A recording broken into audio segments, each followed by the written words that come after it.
드라마보다 재밌고 흥미진진한 성경 이야기가 펼쳐집니다. 더 깊은 성경의 세계로 인도하는 시티스 두란노 성경교실 인바이블의 최윤영입니다. 안녕하세요. 자, 오늘도 김문우 목사님 나와주셨습니다. 김문우 목사님 하면 재밌는 목사님으로 유명하시잖아요.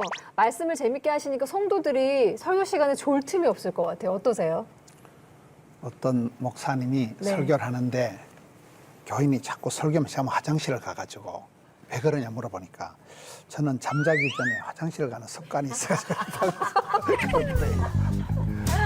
모든 목사님 설교는 다 좀 그렇지요. 아, 진짜 이렇게 재치가 있으십니다. 근데 사실 여기 계신 분들은 다 모범생 스타일이시잖아요. 학창 시절에 공부하면서 조시 적 한 번도 없으시죠? 왜 쭉 자다가 쉬는 시간 10분 일어나 있다가 또 쭉 자고 이랬었던 기억이 있는데 성경을 읽으면 읽을수록 제가 성경 공부를 하면서 하나 느끼는 거는 내가 성경이 이렇게 재밌었던 것처럼 학교 공부가 재밌었으면 난 진짜 개그맨 안 하고 박사 됐겠다 이런 생각을 하거든요. 파면 팔수록 너무 재밌는 게 성경이고요. 파면 팔수록 계속 졸린 게 일반 공부인 것 같아요. 예. 하이만 학생 때 어떤 학생이셨어요? 저는 그 토픽에 대해 관심이 있으면 공부하는 게 좋아요. 관심이 없으면 좀 공부할게요 그런 마음이 있어요. 그래서 제가 질문 하나 생겼는데 네. 한국 여자하고 이스라엘 여자하고 네 달라요? 많이? 달라요. 어떻게 달라요? 달라요. 뭐 행동하고 그 문화하고 그 소통법이 좀 달라요.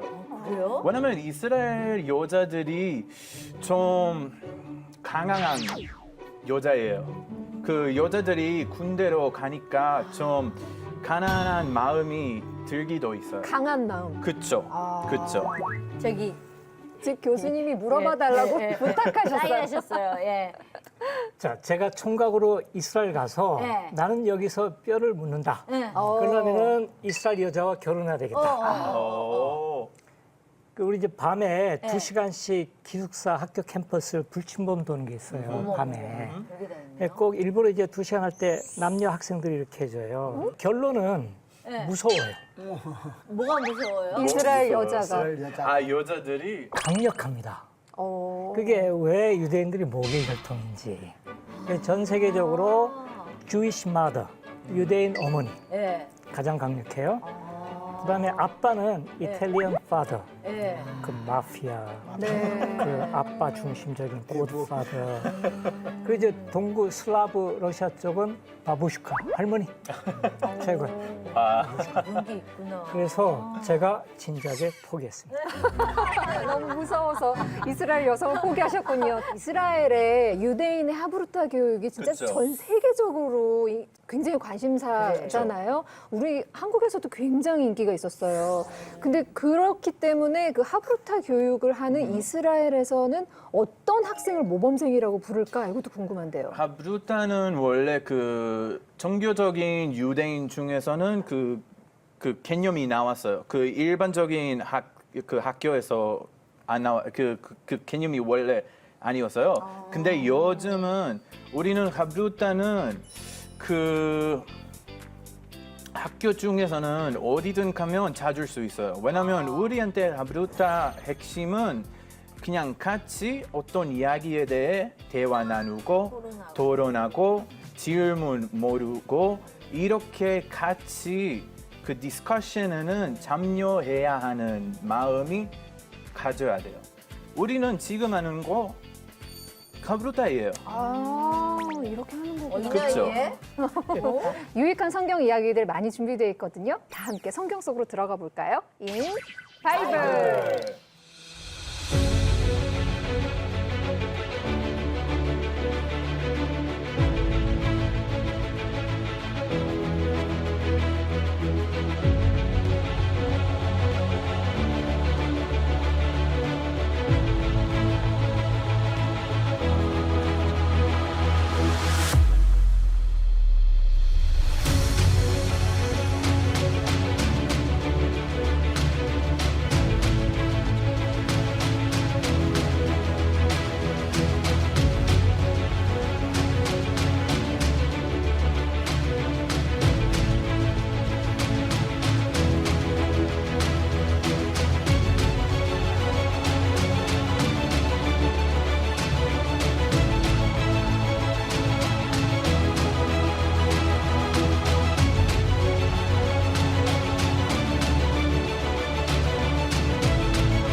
기디언앗. 네.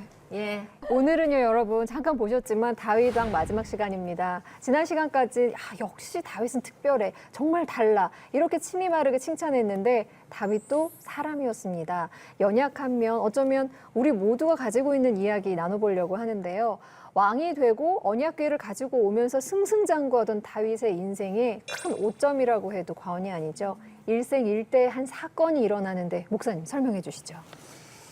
다윗이 그때 보면 온 이스라엘이 군대에 그 전쟁에 출전을 합니다. 온 이스라엘이 출전을 하는데 이상하게 다윗은 예루살렘에 남아가지고 한가하게 옥상을 거닐다가 이제 대형 사고를 치는 거예요. 성경에도 보면 이제 그 한나와 엘리 그 장면을 보면 엘리는 의자에 앉아서 전쟁을 구경하다 넘어져서 목이 부러져 죽고 서서 기도하던 한나는 응답을 받고 어떤 신앙생활은 자격이 아니라 자세가 중요하다는 거예요. 전쟁이 온 백성들이 군대가 다 전쟁에 나가는데 하필 다윗은 예루살렘에 남아 한가하게 옥상을 거닐다가 그 바세바를 보았을 때 성경이 유혹의 법칙이 보암직, 먹음직 탐스러울 때 그래서 넘어지면서 대형 사고를 치게 되는데 작은 그 틈을 다윗의 일생에서 저 작은 틈이 이제 큰 사건으로 치명적인 제약으로 이제 흘러가는데 바세바가 임신을 하고 더 이제 다윗이 악한 것은 바세바가 임신한 아기를 우리아의 아기로 변장을 시키려고 위장을 시키려고 아주 술책을 부리는데 그 충신 우리아가 와서 자기 집에 안 들어가는 걸 보면 그 장면에서 진짜 우리아는 상남자고 진짜 충신이고 네. 저런 신하가 있을까. 근데 그 착한 신하를 완전히 그 요합을 시켜가지고 제일 앞장 세워가지고 그냥 죽여버리라고 살인 교사죄까지 짓게 되는 이런 이제 다윗의 모습이 이 장면에서 나오지요. 근데 저는 이제 이걸 보면서 사람이 이렇게 약해지면 악해지면 한선이 없다. 죄에 대해서 얼마나 적극적이냐. 사람이 뭐 천재적으로 머리를 써가지고 욕심 잉태한 적 죄를 낳고 죄가 장성해서 사망을 낳는 그 과정에 이제 다윗의 이 치명적인 다윗의 일생에서 가장 어려운 장면이 여기서 나오죠. 정말 사람이 이렇게 한순간에 변하고 무너질 수도 있나 싶어요, 교수님. 암몬과의 전투였어요. 암몬은 오늘날 요르단 국가의 수도인 암만을 말합니다. 거기도 예루살렘 못지않게 언덕 위에 도시가 형성됐고요. 군사적인 요새이고요. 지금도 가면 이제 암몬성이라고 해서 요르단을 대표하는 그 박물관도 있고요. 전통적으로 중요한 그 요르단의 센터인데 그 전투죠. 그쪽에.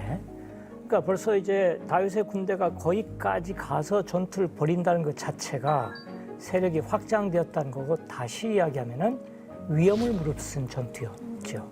아니 암몬과의 전투가 굉장히 위험한 전투라고 교수님이 그러셨는데 자기 부하들 다 그렇게 사지로 몰아보내고 자기는 정원을 거닐면서 여인을 탐하고 이 사건에 대해서는 유대인은 어떻게 봐요? 그 바세바 사고는 네.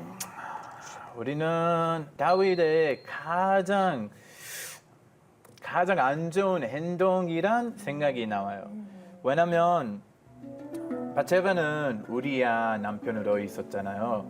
근데 다윗은 그 왕 파워를 그 바세바 잡기 위해서 사용했어요. 그런 사용이 잘 좋은 왕이 생각이 안 나왔죠.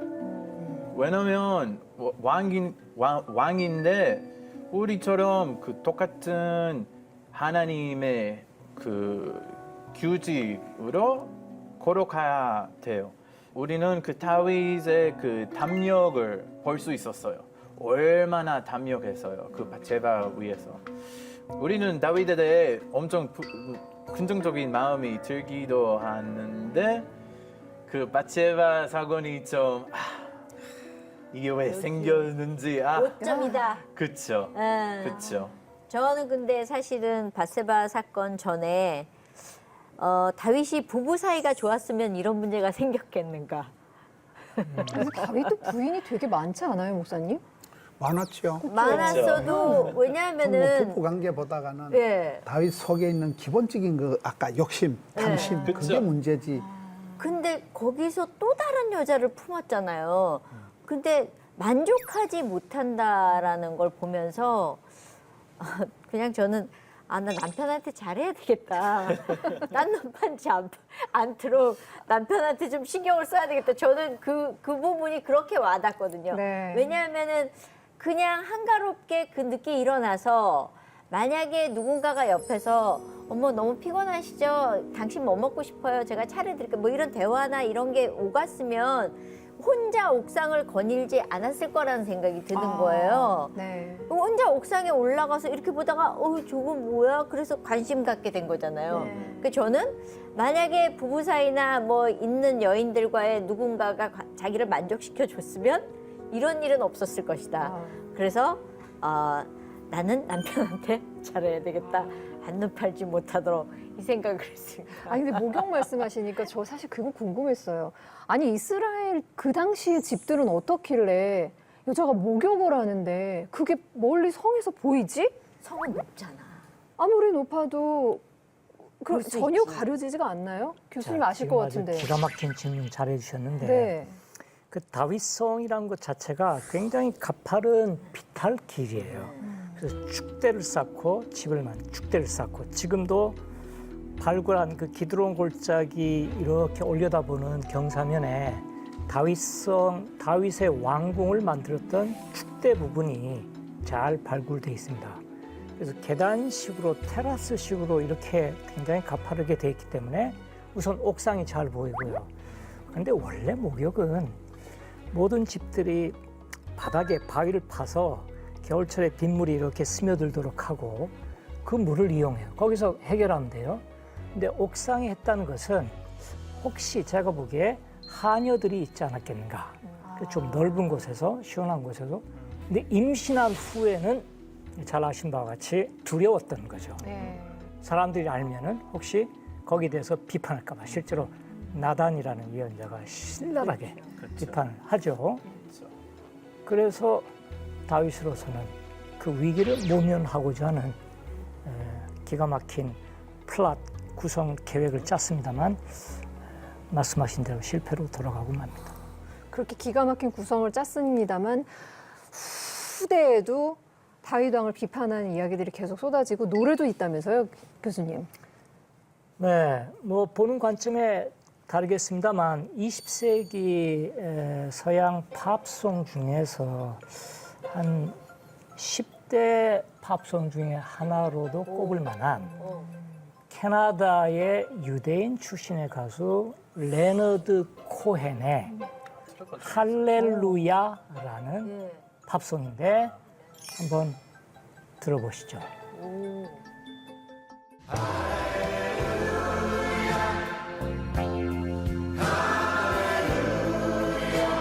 Now I've heard there was a secret chord that David played and it pleased the Lord.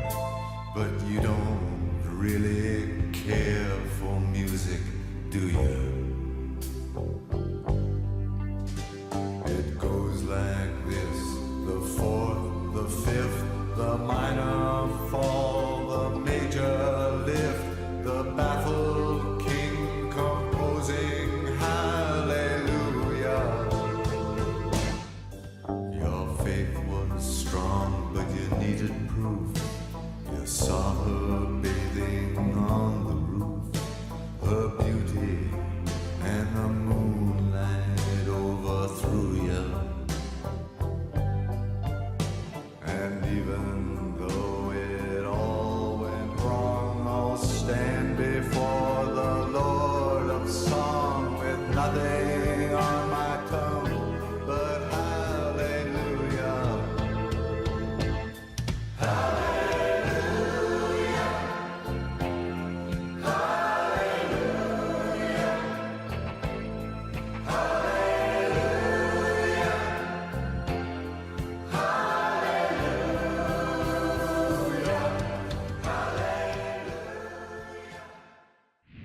특히 2절에 보면요.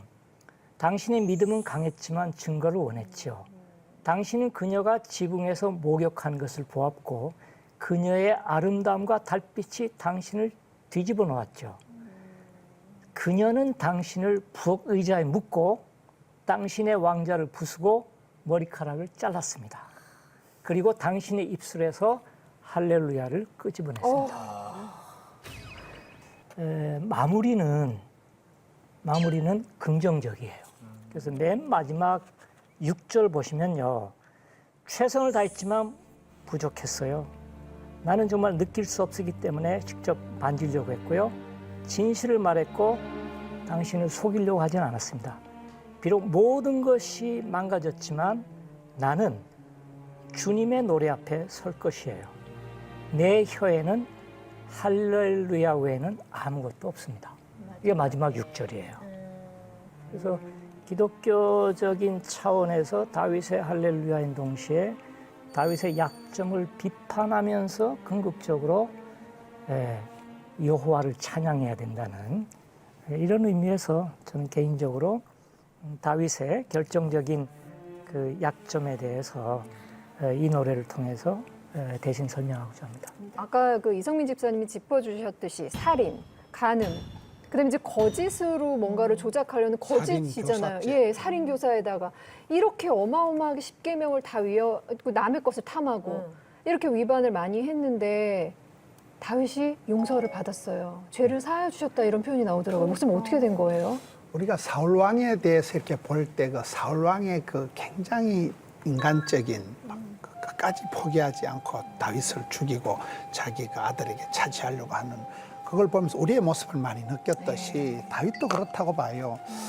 다윗이 성경에 보면 하나님께서 나단을 다윗에게 보내주셨다. 하나님이 나단을 다윗에게 보내주셔서 그의 죄를 지적할 때 다윗이 회개할 수 있는 그런 기회를 주는 거죠. 다윗이 회개할 수 있는 물꼬를 이렇게 틔워주듯이 하나님이 다윗에게 어떤 기회를 주시고 사람이 하루아침에 망하는 사람은 없어요. 하루아침에 잘 되는 사람도 없어요.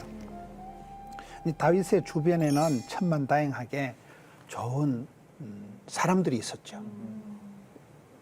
가장 정신적인 멘토가 사무엘이 있었고 위로는 그다음에 지금 여기에 이제 나단 선지자가 나타나는데 나단 선지자 같은 경우는 자기로선 죽을 각오가 돼야 되거든요. 임금인데 그래도 그건 목숨을 걸고 이제 죄를 지적하는 나단 선지자 용기도 이제 대단하지만은 사람은 이렇게 그 인격을 알아볼 때는 지적을 하거나 비난을 해보면 단박에 알 수 있다 그러잖아요. 그 미천이 어느 정도 기포가 대번에 알 수가 있는데 다윗은 보면 이렇게 기가 나는 발달된 사람이다. 기가 발달됐다는 게 그 골리앗이 나타났을 때도 40일 동안을 조롱을 하는데도 아침 저녁으로 다른 사람은 다 들어도 꿈쩍을 하는데 다윗의 귀에는 유달리 뭔 소리여? 이러면서 아주 흥분을 하는 어분이 일어나게 하는 거 다윗의 청음 능력이 있었듯이 나단 선지자가 죄를 지적할 때 보통 사람 같으면 화를 내고 맞받아칠 텐데 다윗은 이제 그 자리에서 바로 이제 해결을 하게 되는 어서 바다를 제가 좋아하는 게 5가지 이유가 있거든요. 바다가 왜 좋냐? 첫째, 바다는 오만 때만 걸 받아들이니까 바다가 넓은 거죠. 받아들이니까. 다윗에게 이런 수용성이 있는 거예요. 다윗이 죄를 지적하는데도 왕인데도 채통도 없고 위신도 없고 그대로 주저앉아서 회개하는 다윗이 회개했을 때 가장 용감했다 이러잖아요. 그 부분이 다윗의 인간적인 부분 못지않게 그래도 다른 사람들하고 좀 다른 거기서 왕이라고 우기고 자기 권세를 가지고 갑질을 하면서 짓눌러버리는 게 아니라 그대로 어린애같이 그 자리에서 회개하는 이 부분 또 주변에 좋은 나단이나 사무엘이나 나중에 보면 다윗의 용사들 수많은 다윗의 친구들이 천만다행히 다윗을 이렇게 살리는 게 아닌가.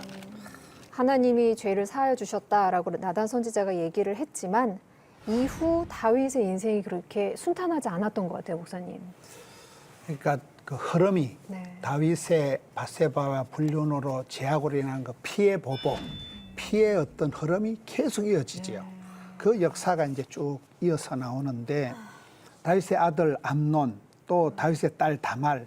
그게 이제 이 다윗의 아들 암논이 다윗의 딸 다말을 사랑해서 성폭행을 하고 더 악한 거는 순간적으로 또 마음이 변심이 되고 얘를 버리는 거잖아요. 그 다말을 왜 버리고 그런데요?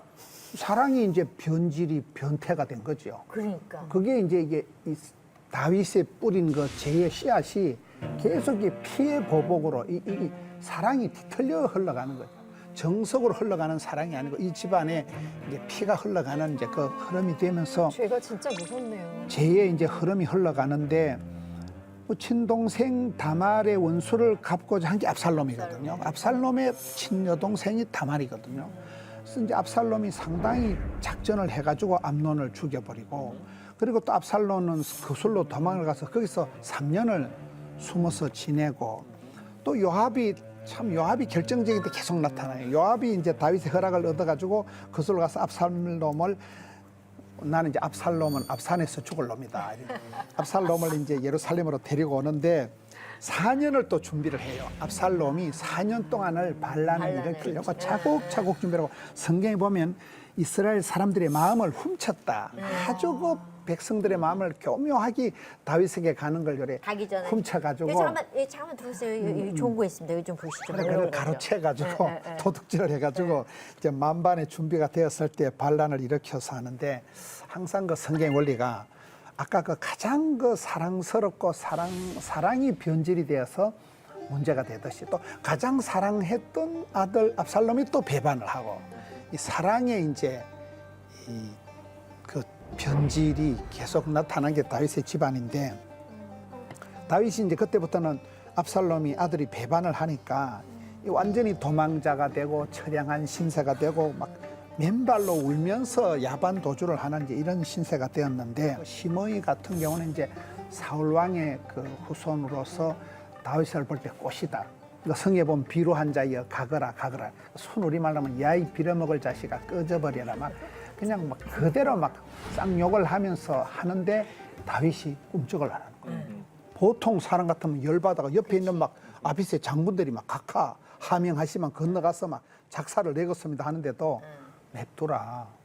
내 아들도 내 등에 칼을 꼽는데 그러면서 그 다윗이 그 중간에 보면 혹시나 빵시나 하나님이 나를 불쌍히 여기시면 하나님이 나한테 은혜를 베풀어 주셔야 내가 컴백을 하지. 내가 여기서 뭐 잔머리 걸려가지고 원수 같고 그런 부분이 다윗이 그 불행 중에도 하나님의 은혜를 대망하는 그런 제약 중에도 은혜가 넘치는 이제 그런 모습들이 나옵니다. 나중에 압살롬 같은 경우도 성경에 보면 가장 이스라엘 가운데 아름답고 크게 칭찬받고 발바닥부터 정수리까지 흠이 없는 자가 압살롬이에요. 근데 이 압살롬이 가장 그 매력 포인트가 헤어스타일이잖아요. 그 머리 때문에 이제 도망을 가다가 상수리 나무에 걸려가지고 그 머리 때문에 죽는 거잖아요. 그쵸. 그래서 사람이 이래 보면 가장 사랑했던 아들 압살롬의 배반, 또 가장 귀여웠던 딸의 어떤 그런 상처, 다말, 또 여기에 그 가장 그 매력이 있었던 그 외모 때문에 그것 때문에 죽게 되는 압살롬, 이 다윗 집안의 피와 살인과 이 흐름을 보면서 결국은 다윗의 죄가 그대로 이제 흘러가는 이런 집안의 흐름을 보게 되죠. 정말 드라마를 써도 이렇게는 못 쓸 것 같고 영화를 만들어도 이게 대종상 각본상감인데 어떻게 상상이나 하겠습니까? 이게 실제로 일어났습니다. 아들의 반란으로 또다시 도망자 신세가 됐던 다윗의 그 마음은 어땠을까? 사울을 피해서 도망다녔던 그 시절의 아픔하고 또 달랐을 것 같아요. 이 모든 일들이 다윗성에서 일어났습니다. 그 다윗성. 네. 바로 이스라엘 현지 통신원 연결해 보겠습니다. 통신원 나와주세요. 네, 안녕하세요. 인바이블 통신원 박주영입니다. 오늘은 다윗성에 나와봤는데 여기는 제가 정말 좋아하는 장소 중에 한 곳이에요. 그래서 오늘 또 같이 다니면서 또 도움을 주신 영영주 기자님도 함께 모셨고요. 안녕하세요. 안녕하세요. 네, 또 어떤 또 새로운 설명들을 오늘 또 새로운 것을 만나게 될지 너무 기대가 되는데 한번 들어가 보실까요?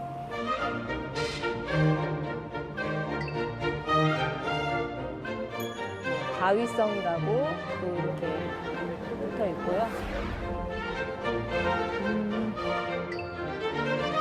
여기 이 지하로 이제 시작을 내려가면은 이 밑에에 다윗의 도시에 이 터를 보실 수 있습니다. Good. Everybody here, listen. If I am talking too fast, you stop me right away. You say, 이 위에는 아까 지금 보셨던 우리 매표소. 매표소고 그다음에 뭐 매점이고 뭐 관광용품 파는 데인데 여기 바로 이 가건물은 아니지만 이 건물들 밑에는 보시다시피 이렇게 굉장히 많은 옛날의 고고학 터입니다. 그리고 이전에는 12년 전만 해도 솔직히 이 부분은 열려 있지 않았었어요. 아, 그러니까 발굴이 안 된 상태였던 거예요? 공개를 안 한. 공개를 안 했던 상태였고 이게 지금 거의 수십 년 동안에 계속 발굴을 하고 있고 그 발굴을 하면서 조금씩 매년마다 새로운 거 발굴되는 것들대로 바로 지금 공개하고 있는 중이에요. 그러니까 여기가 바로 다윗 왕이 살아 통치했던 그 성이 있던 바로 그쵸. 그 장소. 그 장소입니다. 라는 말씀이신 거죠. 이런 것들은 사람이 이렇게 쌓은 돌이 아니라 실제로 여기에 있는 그 안반 아, 이 기반. 기반, 원래 안반. 파운데이션 스톤 그 우와. 기반에 이렇게 깎아내려 가지고 우와. 만든 것들이죠.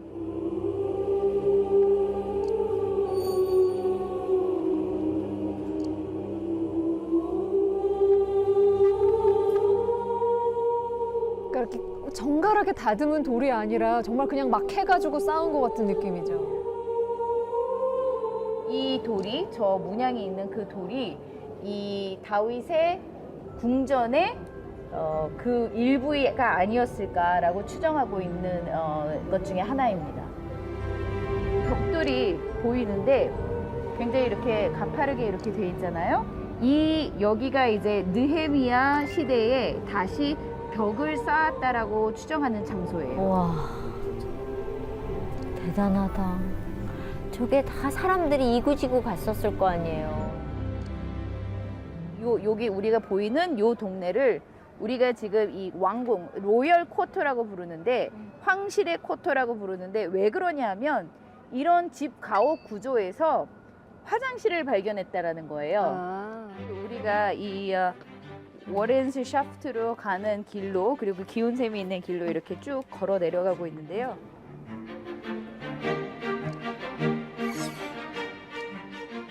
여기를 통해서 이제 수직적으로 돼 있는 이제 워렌 샤프트라고 하는 건데 이 1800년 후반대에 워렌이라는 분이 고고학자분이 기온샘을 찾았다가 기온샘에서 수직으로 이렇게 올라가 있는 터널을 발견한 거예요.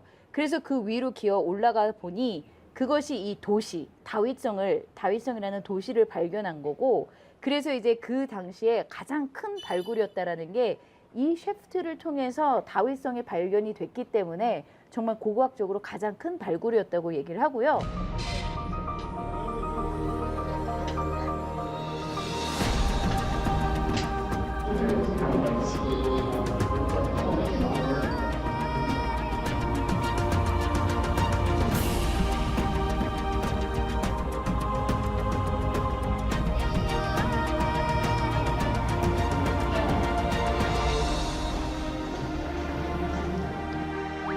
옛날 사람들도 머리가 엄청 좋았다니까? 그러게요. 요압이 저 터널을 통해서 들어가서 이 성을 정복했대죠.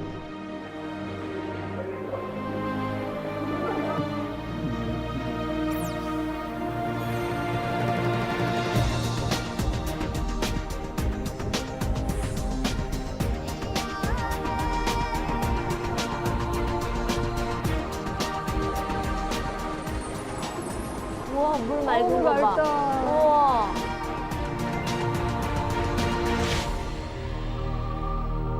아, 다윗성은 또 워낙 볼 곳이 많아가지고 오늘 다 돌아보지 못해서 너무 아쉬워요. 좀 다음에 한번 더 와야 될 것 같은데요? 네. 특별히 지금 다윗성이 거의 매년 지금 고고학적 발굴을 지금 발표하고 있고요. 그리고 고고학 장소들을 지금 계속 확장하고 있어요. 저희가 오늘 이렇게 본 거는 거의 한 10분의 1 정도밖에 안 봤다라고 해도 과언이 아닐 것 같아요. 맞아요. 그러면은 다음에 또 방문할 날을 기대하면서 오늘은 여기까지 마칠게요. 다음에 또 봬요. 샬롬. 와, 정말 굉장하네요. 아니, 수로가 그렇게 어마어마할 줄은 몰랐어요. 그러니까. 아, 하임 씨는 가보셨어요? 네, 어렸을 때 가봤어요. 네네네. 거기는 그 다윗성은 유명해요. 뭐 모든 사람들이 알아요. 거의 요즘은 그 다윗성은 우리한테 엄청 중요하니까 국립공원으로 되었어요. 그리고 그 다윗성의 상징물은 하프예요. 당연하지 그 다윗은 하프 잘. 네, 그래서 우리는 그 다윗성을 방문하면 좀 우리도 지금은 뭐 왕 되는 느낌을 뭐 즐겁게 경험할 수 있어요. 그런 마음이 있어요. 자, 압살롬의 반역 이후에 다윗에게도 드디어 평화가 찾아오는 듯합니다. 왜 신실한 하나님의 종에게 이렇게 끊임없이 시련을 주시는가 했는데 이 평안의 시대의 다윗은 자꾸 사고를 치네요, 목사님. 성경을 이렇게 보면 항상 사람이 이렇게 규모를 자랑하거나 쪽수를 자랑하거나 숫자를 자랑하는 걸 싫어하시는 하나님. 전문 용어들을 참 많이 쓰시는 하나님은 것 같아요, 목사님. 하나님만 의지하기를 바라지. 어느 날 다윗이 이제 평안하는 때가 왔고 뭐 산전수전 우주전 공중전 다 겪고 이제 나는 성공했다 할 그 점 돼서 그 마음이 우쭐해서 격동이 되어서 인구조사를 하면서 이제 자기들 군사력 이걸 계산하기 시작한 이게 굉장히 치명적인 하나님 보실 때 그건 불신행위가 되고 믿음 없는 소치가 되니까 하나님 그거를 굉장히 싫어하시고 하나님께서 선지자 갓을 보내가지고 예언을 하시고 전염병을 퍼뜨려가지고 7만 명이 죽습니다. 그 대가로 7만 명이 죽고 난 뒤에 다윗이 해결을 하면서 여부서 사람 아라우나 그 타작마당과 그 소를 사가지고 거기서 제단을 쌓고 제사를 드리니까 하나님의 그 진노가 거기서 이제 멈추었다. 우리가 이 성경을 보면 찬송은 하늘에 사무치고 기도는 주께 상달이 되고 진노도 쌓인다는 거예요. 여기 와서는 이제 다윗의 그런 고약한 교만한 마음이 마일리지가 착착 쌓여가지고 이런 실수를 하게 되는 이런 자기 군사력을 카운트하기 시작하고 내가 이 정도면 이제는 뭐 나라를 안전하게 유지할 수가 있겠나 하는 이 실수 하나님 앞에 지금 그동안은 항상 하나님이 도우심으로 하나님이 가르쳐 주심으로 성공을 했는데 말년에 와서 인구조사가 큰 실수가 돼 하나님이 진노를 일으키는 그런 소치가 되었죠. 하나님이 군대장 된다고 생각하면 사실 늘 그렇게 싸워왔어도 적은 수로도 이겼고 싸움에서 이길 수 없다는 싸움도 이겼었기 때문에 늘 하나님이 나의 전부시고 이 싸움은 하나님이 이끌어 가신다라는 걸 늘 했다가 어느 날 마음이 꿈틀꿈틀해가지고 조사를 하라고 사단이 이렇게 부르는 거잖아요. 왜 인구조사가 부정적인가? 예. 인구조사를 하죠. 예. 다음날 세금고지서가 날라옵니다. 그다음에 소집영장이 날라와요. 그래서 인구조사는 이제 라틴어로 캔수스라고 해요. 예. 센서스. 우리도 이제 좀 센서스라고 그러죠. 옛날에 한 달에 1년에 한 번씩 하다가 엄청난 그 프로젝트 때 5년에 예, 한 번씩 예, 하잖아요. 가장 유명한 역사 인구조사가 예수께서 탄생하실 때 그 인구조사인데 맞아요. 그래서 부정적이에요. 그러니까 사무엘 때 사울 왕을 달라고 할 때 부정적인 거하고 같은 맥락입니다. 해야 돼요. 그렇다고 안 하자니까 나라를 제대로 경영할 수가 없습니다. 제대로 그 사람이 몇 명인지 알아야지만 적절하게 세금을 매길 수가 있고 군대를 징집해서 편성할 수가 있고. 그러니까 인구조사를 많이 하는 왕은 사람들이 이렇게 하니까 그리고 새로운 왕이 즉위 되면 반드시 해야 되는 게 인구조사입니다. 근데 또 반대로 새로운 왕이 돼서 백성들에게 신임을 얻기 위해서 인구조사를 일부러 늦추는 왕들도 있어요. 오히려 빚을 탕감해 준다든지. 그런데 뭐 결정적으로 안 하면 나라가 경제적으로 어려워지겠죠. 그래서 그런 딜레마예요. 할 수도 없고 안 할 수도 없고. 처음에는 부정적이었다가 결국은 하게 된 것 자체가 역사적인 흐름이라고 볼 수 있겠죠. 근데 요압 장군은 반대했잖아요, 교수님. 그게 죄이기 때문에 하지 말라고 반대한 걸로 나오던데요, 성경에. 하나님께서 요압을 들어서 다윗이 가장 신임하는 그런 부하니까 왜냐하면 하는 순간 반란이 일어날 수도 있어요. 세금 고지서가 날라오니까.